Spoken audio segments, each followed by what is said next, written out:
زندگی کا ہر لمحہ نہایت قیمتی ہے، جس کا اندازہ قیامت کے روز ہوگا۔ صدقہ سے بیماری ٹلتی ہے، پرہیز فرض ہے اور علاج سنت نبوی ہے۔ سنت کے مطابق معمولی عمل ہزاروں نوافل پر بھاری ہے۔ عاملوں کی بجائے مناسب دوا کے ساتھ دعا اور قرآنی علاج بہتر ہے۔ جو انسان صبر کرے گا، قیامت کے روز اس کو بے بہا اجر و ثواب عطا کیا جائے گا۔ خود کو کسی اللہ والے کے سپرد کر دینا بہترین اصلاح ہے۔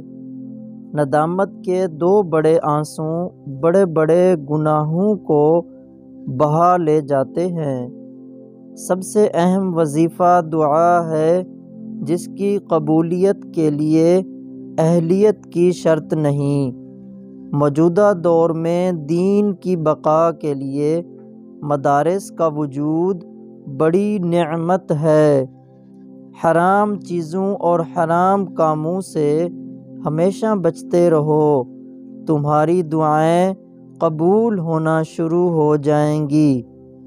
خلاف شریعت اعمال دنیا عقارت اور آخرت میں وبال ہیں۔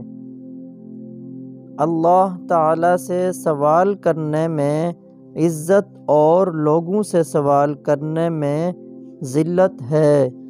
ضروری باتوں کی وصیت لکھ کر رکھنا موت کی تیاری کا ایک حصہ ہے۔